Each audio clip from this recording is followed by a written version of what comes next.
y principalmente hasta el día de hoy lo que tenemos es específicamente el conflicto detallado en ciertos territorios que están ocupados por Israel desde el año 67, que deberían pertenecer a lo que fuera el futuro Estado palestino, eso según la ONU, digamos, no según un periodista ni un analista político, y esos territorios que deberían ser de un futuro Estado palestino, Israel sigue construyendo, sigue haciendo campaña inmobiliaria, y hoy por hoy está militarizado y hay lugares digamos, ocupados militarmente por Israel, con la excusa del control de la defensa del territorio, etcétera, etcétera, etcétera.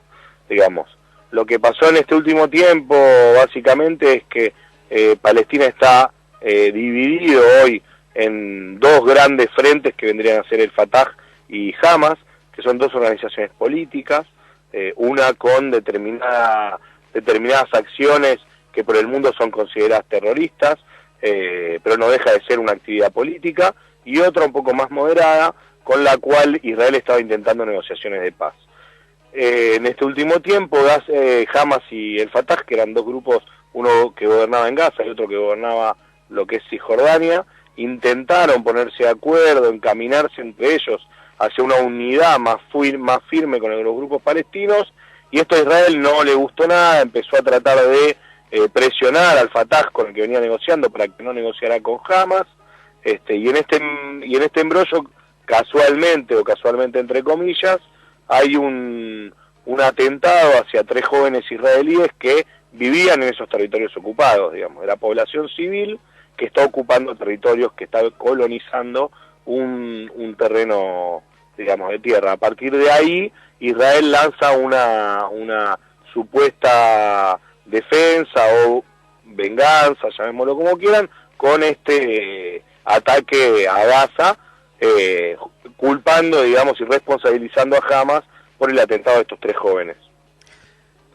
Más allá de este último hecho puntual que nos acabas de contar, ¿cuáles son los conflictos o las pautas políticos, sociales, económicas que permiten que Israel pueda bombardear de una manera, de esta manera, esta franja de Gaza? Nuevamente, yo creo que tiene que ver con un conflicto que ya lleva varios años.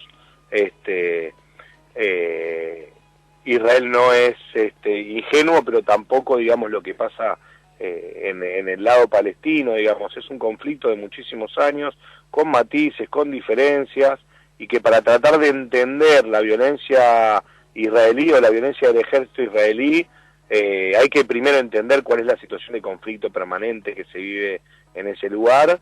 La realidad es que obviamente Israel tiene uno de los ejércitos más poderosos del mundo, tiene tecnología de punta, y lo que se ve ahí más que nada es una, por lo menos, disparidad en esa violencia, digamos, ¿no? Un Estado conformado, consolidado, amigo de las potencias, lleno de tecnología, lleno de armamento, lleno de capacidad militar, contra una población que está intentando armar un Estado, que el mundo no lo permite, que tiene obviamente carencias en todos los puntos de vista, sociales, económicas, y ese tipo de carencias se traslada también al hecho de que al momento de batallar utilicen lo que tienen a mano, lo que tienen al alcance, que obviamente es mucho menos efectivo que un ejército consolidado.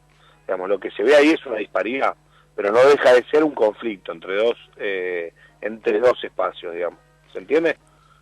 Sí, en que se permita justamente utilizar tamaña violencia, por lo menos por parte de los organismos internacionales, que no sé si se han pronunciado o a favor o en contra o han sido neutrales. Esto seguramente es una situación alarmante, más allá de un conflicto de larga data. Claro, en realidad lo que vos tenés es... la realidad es que las potencias mundiales tienen siempre una intervención en este conflicto que a mi gusto es hasta desmedida, porque tienen evidentes intereses dentro del terreno y tienen acuerdos y desacuerdos con las distintas partes. Hoy por hoy el interés de Estados Unidos particularmente tiene que ver con Digo, esto yo lo hablaba ayer en otro programa de radio, hay históricamente una construcción hegemónica de las potencias mundiales de creer que el mundo se divide entre buenos y malos, y que cuando fue, digamos, el mundo bipolar eran el capitalismo versus el comunismo, o lo que ellos llamaban la dictadura de Stalin, y al día de hoy ese enemigo se traspoló al mundo musulmán, digamos. Entonces, en ese sentido, lo que escribieron los ideólogos de esta política yanqui fue la idea de un choque de civilizaciones y una imposibilidad de negociar porque tienen estructuras de pensamiento distinto, digamos. Entonces, al no poder negociar, Israel vendría a ser el bastión o el caballito de batalla de todo el bloque occidental y cristiano, a pesar de que el país sea judío, digamos, el bloque occidental y cristiano los incluye, no así al mundo musulmán. Pero la realidad es que la pelea palestina y la lucha palestina tiene muy poco de religión, tiene muy poco de religioso. Hasta estos últimos 20 años la lucha palestina era absolutamente laica, hasta se reivindicaba socialista en algunos aspectos, y recién en estos últimos 10, 15, 20 años se ha sumado una parte de la religión a esta lucha por la reivindicación histórica de la autodeterminación del pueblo palestino, pero que tiene más que ver con una identidad cultural y con una identidad que incluye a la religión, o con una religión como un todo y no como una religión que está venciendo a la otra, digamos. No sé si Sí. trato de ser lo más resumidamente posible en un conflicto que es bastante denso. Recién utilizaste una palabra que uno creía ya un poquito enterrada en esta época del mundo, más allá que todavía existan colonias. Decías que Israel intentaba colonizar esta parte.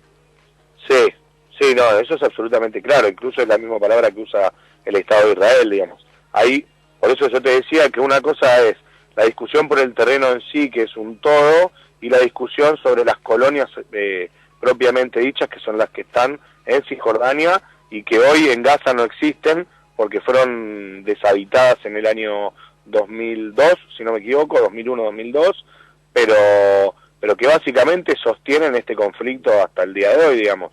Lo que vos tenés es un territorio que está en disputa, que el pueblo palestino reivindica para hacer su propio Estado, que Israel quiso entregar, que Israel lo ganó en una batalla en el año 67, que quiso entregárselo para negociar la paz con los países vecinos, con Jordania, con Siria, con Egipto, pero que no están, que esos países, digamos, no se quieren hacer cargo porque también están metidos en este conflicto, y esos territorios que Israel, que no terminó de devolver y que donde vive mayoría de palestinos, lo que hay en Israel es un grupo, una población, un sector político que es la derecha religiosa israelí, que es la que está creyendo que esa parte debería ser anexada al territorio israelí. Entonces lo que hacen es construir viviendas, escuelas y demás para construir lo que serían comunidades o barrios, y viven en medio de un territorio palestino. Lo que debería hacer Israel en algún punto para devolverlos es retirar por lo menos al ejército, empezar a liberar las fronteras, para que los palestinos puedan realmente gobernar en ese territorio, cosa que Israel no está preparado para hacer, y además tienen un montón de población civil, que es esta que yo te estoy diciendo, de la derecha religiosa, que elige vivir en esas tierras porque lo considera una disputa ideológica, si se quiere, digamos. ¿Qué crees que es lo que tiene que pasar para que por lo menos, al menos cesen los bombardeos? Y los bombardeos van a cesar cuando se sienten en una mesa de negociación. El tema es cuánta eficacia puede tener una mesa de negociación en estas condiciones. Digamos, si Israel no quiere salirse de los territorios ocupados, y obviamente el pueblo palestino no va a querer ceder, porque el pueblo palestino está resistiendo, digamos, a una situación de ocupación. Eso es innegable. Sentarse a negociar para volver a decir que no, parar la pelota, que es lo que pasa todo el tiempo, digamos. Cada 4 o 5 años nosotros tenemos un rebrote de violencia en Medio Oriente. ¿Por qué? Porque las mesas de negociaciones todas fracasan. Entonces se recrudece la violencia, se firma un acuerdo de un cese del fuego, se sientan a negociar, las negociaciones fracasan y en 5 años tenemos un conflicto nuevo. Esto pareciera que es como la rutina de Medio Oriente. Hernán, te agradecemos mucho tu tiempo, la comunicación y la posibilidad de explicarnos un poco más qué es lo que está sucediendo justamente en la Franja de Gaza. No, por favor. Esto está ocurriendo en la Franja de Gaza y en Cisjordania, que es del otro lado, digamos, de Israel. Son dos territorios que están en disputa. La verdad es que yo intento tratar de resumir algo de lo que doy clases en la Facultad de Sociología, digamos, que tiene una densidad que uno trata de trabajarla de manera periodística, pero es como muy compleja. Muchas gracias, Hernán. No, por favor, a ustedes. Hasta luego. Acabamos de hablar con Hernán Eisenberg, él es periodista y licenciado en Ciencia Política de la Universidad de Buenos Aires.